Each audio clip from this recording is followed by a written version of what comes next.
Hello friends, and welcome back to Sarah and Sopo. I'm hanging out in my daughter's room today. They have school and the house is nice and quiet, but her room is the best room in the house that gets the most amount of sun. So January and February is amazing back here because it's really warm and it's light filled, and I kind of like to hibernate in her room at school when she's at school and she doesn't know it. But anyhow, I was just popping on here really quick today because I wanted to show you a magazine that I got this weekend, and I just wanted to make sure you all got a chance to see it and grab it if you want it before it's off the shelves. Hold on, let me grab that. Okay, so I've been all curled up in her room all day, enjoying the sunshine and enjoying this magazine, which is the National Geographic Healing Remedies magazine that's out on shelves now. And if you're new to growing for medicinal purposes, this is a pretty cool magazine. And I just love the cover. It's got all kinds of flowers and plants and things that makes me happy. I'm going to show you a few pages too. Not only is the magazine a good read, it's a really beautifully set up too. I just have been loving leafing through it. For instance, this page talks about sage and what it's useful for, sore throats and used to aid in digestion, stimulate digestive enzymes, alleviate intestinal cramping, all things I didn't know, valerian root, and then making medicines at home. I'm hoping to use a lot of this in my in how I choose and what I choose to plant for summer. Herbal compresses, soothing from the inside out. Honey, herbal tinctures, the essence of home healing. And it goes on and on. So I just wanted to give you a heads up in case this might be something you'd be interested in. Oils and salves, herbal must-haves, common ailments. Ooh, that soup looks good.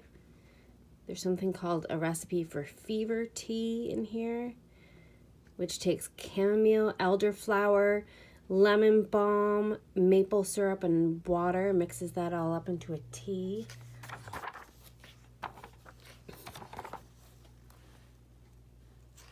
So yeah. There you have it. Just wanted to give you all a heads up. I'm actually going to come back later in the week with a sewing video. I know that probably most of you are here for gardening and that type of thing, but it's winter here in Maine. It's freezing, and we're about to get a really big snowstorm at the end of the week. I think it's the one that's been coming across the Midwest.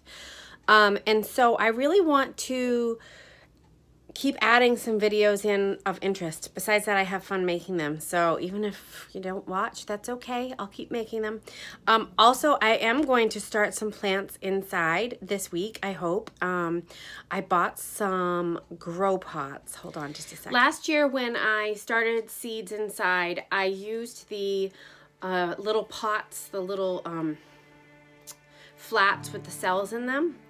And because I was fairly new to starting seeds inside, I didn't realize that if I started too early, they would become extremely root bound because the cells themselves are so small that the roots just kind of twisted up and round and round and round.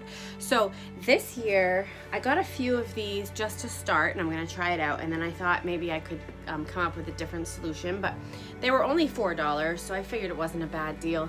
I got a few. They're called Dirt Pod, and they're kind of made out of a feltish material, almost like it's a biodegradable, what do they call it? Reusable Hydro Farms Dirt Pods,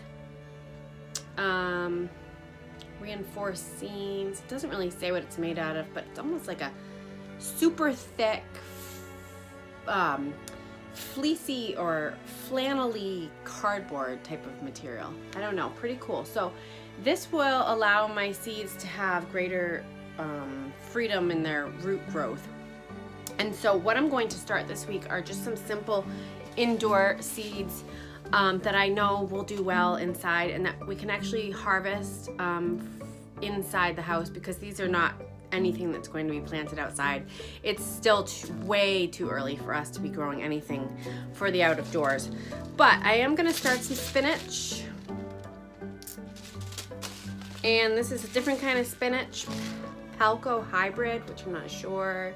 30 to 50 days harvest, and then the first one was 30 to 40 days harvest, so that's perfect. And then I did get some sweet basil, and I'm gonna start that inside too. And I actually am going to try a little challenge. We have a dollar store in the neighborhood, or a little ways away, but I'm gonna go there and grab hopefully similar seeds to these and see how they compare throughout the growing season. See if their spinach grows as well as this spinach, even though I know it's gonna be a different variety probably. I thought it would be fun to try, just a little experiment. So I'm gonna come back this week and show you a little bit more about this and my sewing video. And that is all for now. I just wanted to pop on real quick and say hi. Hope you're having a great start to your week. If you haven't already, please don't forget to subscribe and like, comment, and I will talk to you soon. Bye-bye.